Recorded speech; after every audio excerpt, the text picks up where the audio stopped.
2018 begann die Geschichte von Multiverse X mit dem White Paper damals unter dem Decknamen Elrond. Die Elrond-Blockchain wurde als massentaugliche Smart Contract-Plattform gebaut. 2020 erfolgte der offizielle Mainnet-Launch. November 2021 war der E-Gold-Token mit dem Kürzel EGLD fast 500 € wert. Doch mit dem Bärenmarkt endete die Euphorie, der Kurs sackte ab. 2 Jahre später, nach einer intensiven Entwicklungszeit, erfolgte das große Rebranding. Im November 2022 wurde aus Elrond Multiverse X. Multiverse X möchte das bedeutendste Metaverse-Projekt der Welt werden. In einem x-fachen Multiversum sollen reale und virtuelle Welt miteinander verschmelzen. Daher der Name Multiverse X. Um dieses ehrgeizige Ziel zu erreichen, kündigte CEO Benjamin Mincu am 2. Juni 2023 einen gezielten Schlachtplan an. Dieser Schlachtplan heißt Hypergrowth. Let 1000 days of hypergrowth with protocol, products, ecosystem, business, marketing, milestones. Begin a new chapter for Multiverse X. Ist es die Abkürzung vom langsamen Bärenmarkt? Lass uns das herausfinden. In diesem Video schauen wir uns Multiverse X in 3 verschiedenen Abschnitten an. Was macht das Projekt besonders und vor allem geht die Wachstumsstrategie auf? Das klären wir jetzt. Also liken nicht vergessen, das Video bis zum Ende schauen und dann kann es losgehen.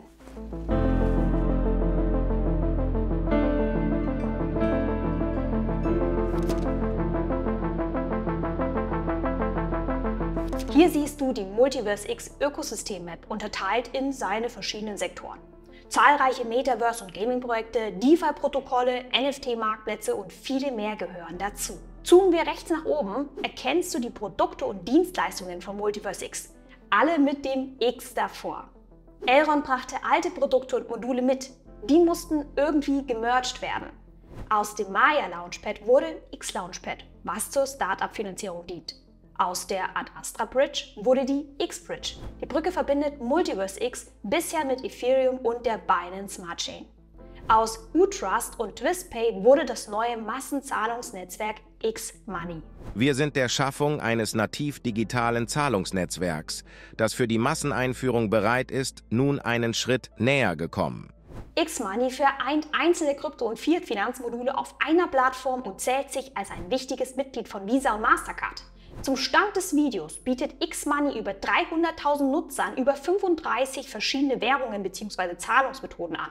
Darüber hinaus soll X-Money Genehmigungen von angesehenen Finanzinstituten wie der Bank von Portugal und der Nationalbank von Rumänien haben. Alle diese Eigenschaften sollen X-Money zur Grundlage für Geschäftsabwicklungen in der echten Welt wie im Metaverse machen. Hey, in meinem Online-Kurs lernst du mit mir, wie du in 5 Schritten in Kryptowährungen investierst. Definiere deine finanziellen Ziele, bewerte deine Coins nach einem Punkteschema und erstelle dein passendes Portfolio. Den Link zum Kurs findest du unten in der Beschreibung. Welche Produkte sind denn nach Elrond eingeführt worden? Ja, jetzt wo du es ansprichst, die eigentliche Transformation begann, als Multiverse X seine neuen 3 Hauptprodukte einführte. Hier in Rot markiert.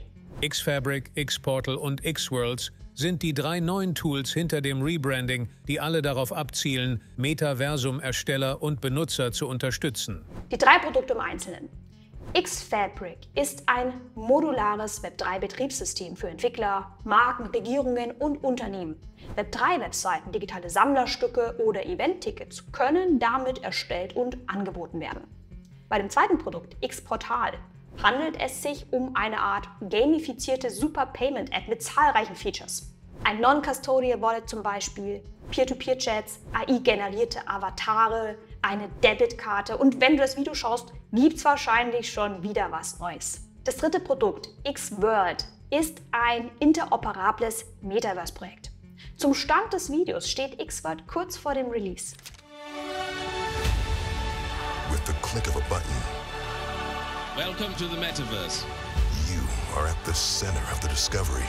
Hier in der Roadmap steht noch XI Tools. Ist das ein neues Produkt? XAI ist neu, aber streng genommen kein eigenes Produkt, sondern eine Sammlung verschiedener KI-Tools. Ein Entwickler kann die künstliche Intelligenz nutzen, um zum Beispiel Codes zu erstellen und zu überprüfen. Das Team will die AX-Tools schrittweise entwickeln und dann in die Massenmarktprodukte integrieren. Wie kommen eigentlich all diese Produkte an den Mann? Ja, gute Frage. Ein Ökosystem expandiert nicht ohne neue Businesspartner, Entwickler und Nutzer. Die Foundation startete mit der Ära Hypergrowth einige Initiativen. Das fängt erstmal bei regelmäßigen Videocalls für Community-Mitglieder, Entwickler und Validatorensitzungen an. Das geht dann weiter mit Programmen für Markenbotschafter, Inkubationsprogramme, Wettbewerbe oder VC-Investitionsfonds und endet bei noch mehr Börsenlistings und Businesspartnern. Welche Partner konnte das Team denn im letzten Jahr gewinnen? Anfang 2023 gewann Multiverse X Tencent Cloud. Die beiden Partner wollen künftig ihre Stärken im Web3 und Metaverse-Bereich bündeln. Tencent Cloud gehört zu dem chinesischen Technologiekonzern Tencent, der wiederum hinter der Super-App WeChat steckt. Die globale Cloud-Infrastruktur streckt sich über 26 Regionen. Einfach gigantisch. Ende Oktober, schon in der Ära Hypergrowth, folgte bei der X-Day-Konferenz ein weiterer Cloud-Partner, Google Cloud. So for Google Cloud to pick Multiverse X and deem them worth it, it's not nothing, and this is exactly what they're doing. Entwickler von Multiverse X können die Tools von Google Cloud für die KI und die Datenanalyse nutzen. Folglich können sie leichter auf Transaktionsbeträge zugreifen oder mit Smart Contracts interagieren. Wir freuen uns, diese Zusammenarbeit als Teil eines strategischen Plans bekannt zu geben, und die zusätzlichen Produkte und Dienste von Google Cloud leisten einen wichtigen Beitrag dazu. Das X-Day-Event enthüllte weitere Partner. Altcoin Daily berichtet. Deutsche Telekom, Europe's largest telecommunications company by revenue, has announced a partnership with Layer 1 blockchain provider Multiverse X. Ja, der Großkonzern trat dem Ökosystem als Staking-Anbieter bei. Bereits 7 Validatorknoten sollen betrieben werden. Nach weiteren Web3-Integrationen in die Telekom-Dienste wird gesucht. Auch Amazon Web Services möchte als Web3-Infrastruktur und Netzwerkpartner die Mission von Multiverse X unterstützen. Zum Beispiel wird auf dem AWS-Marktplatz eine Quick-Setup-Lösung für Knotenbetreiber bereitgestellt. Per Knopfdruck am Netzwerk teilnehmen, so der Gedanke. Ein anderer Gedanke: Was tut Multiverse X, um Nutzer aus der Blockchain-Branche anzuziehen? Stichwort Interoperabilität. Multiverse X arbeitet auch an kettenübergreifenden Lösungen. Die X-Bridge, wie bereits erwähnt, kam noch aus der alten Elrond-Zeit. Neu hinzu kommt zum Beispiel eine Kooperation mit dem Unternehmen Exceler. Exceler bietet ein Interoperabilitätsnetzwerk von derzeit über 50 unterstützten Ketten an und plant, Multiverse X hinzuzufügen.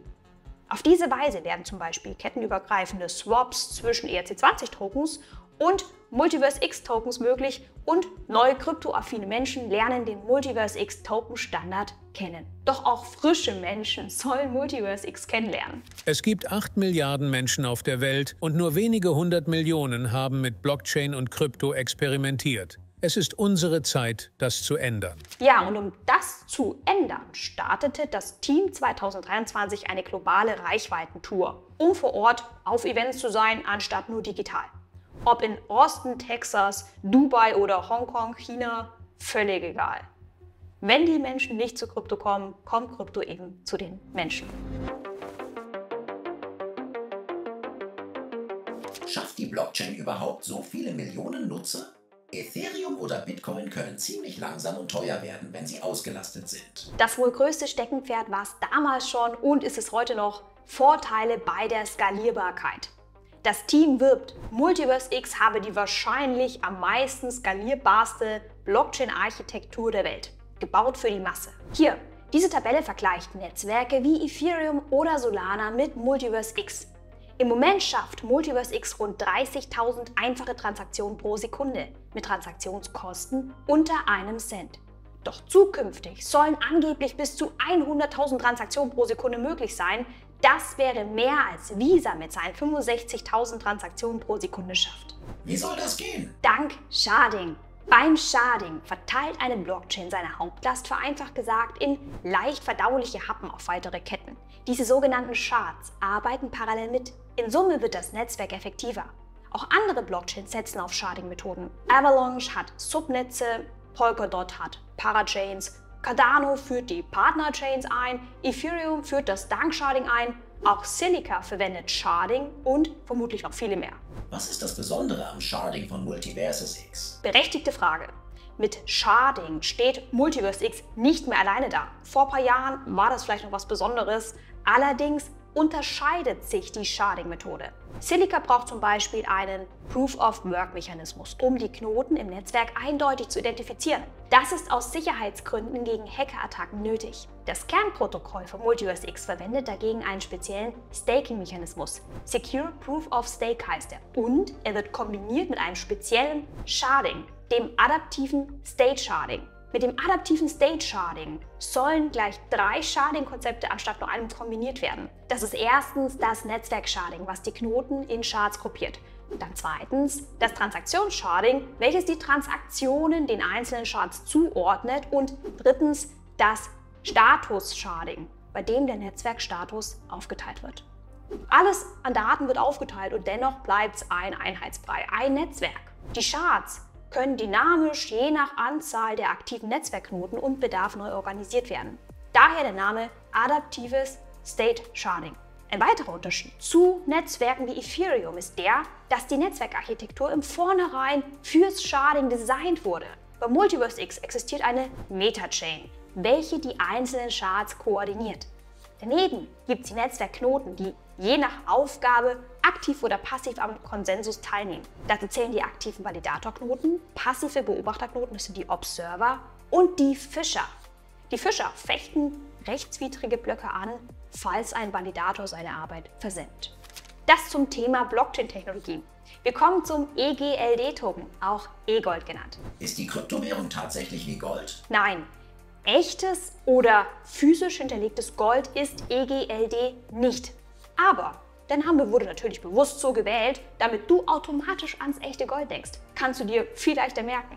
Komplexität ist das größte Hindernis für die Einführung in der realen Welt. Versuchen Sie einfach, normalen Menschen Bitcoin oder Ethereum zu erklären und sie verstehen sofort, was wir meinen. Wenn man von Gold spricht, versteht man sofort, es geht um eine globale Reservewährung. Analog dazu soll E-Gold die digitale Reservewährung für Milliarden von Menschen werden. Multiverse X geht sogar so weit und skizziert einen E-Gold-Reservestandard. Die zugrunde liegende Infrastruktur dafür stellt die Blockchain, Reservewährung stellt der E-Gold-Token. Alle anderen Währungen und Vermögenswerte bauen drauf auf. Dieser Standard entspricht natürlich einer marketingtechnisch tollen Vision. Von daher widmen wir uns mal dem Token etwas nüchterner. Zunächst, EGLD treibt als netzwerkeigener Token die gesamte Multiverse X-Maschinerie an. EGLD wird bei 5 Kernfunktionen aktuell verwendet. Das ist beim Staking, zur Governance, als Tausch- und Zahlungsmittelfunktion bei Transaktionen und Dienstleistungen, dann um Smart Contracts bereitzustellen und aufzurufen und um die Validatoren für ihre Arbeit zu belohnen. Hat EGLD wie Gold einen Maximalvorrat? Ja, die maximale Supply beträgt 31,415926 Millionen. Wie die ersten 8 Ziffern von Pi. Bei 8 Milliarden Menschen wären das theoretisch nur 0,0039 E-Gold pro Person. Initial wurden 20 Millionen Tokens in Umlauf gebracht. Heute befinden sich zum Stand des Videos über 26 Millionen in Umlauf. Über 17 Millionen werden gestaked und über 2,4 Millionen Adressen wurden gezählt. Was ist mit den restlichen Tokens, die noch nicht im Umlauf sind? Die werden über einen 10-Jahresplan kontrolliert ausgegeben. Die Emissionsrate selbst sinkt kontinuierlich seit dem ersten Block. Mit einer Simulation will man, so habe ich es verstanden, Folgendes demonstrieren. Egal ob in einem eher positiven oder konservativen Szenario, das siehst du in dem Bild, der E-Gold-Token soll bereits bei weniger als 10% der Netzwerkkapazität deflationär sein. Das scheint auszureichen, um den Null-Inflations-Schwellenwert zu überschreiten. Letzten Endes hat EGLD ein paar Gemeinsamkeiten mit Gold, aber ob am Ende E-Gold wirklich dem physischen Gold gleicht, da braucht es noch ein bisschen mehr. An dieser Stelle gesteht sogar Multiverse X ein.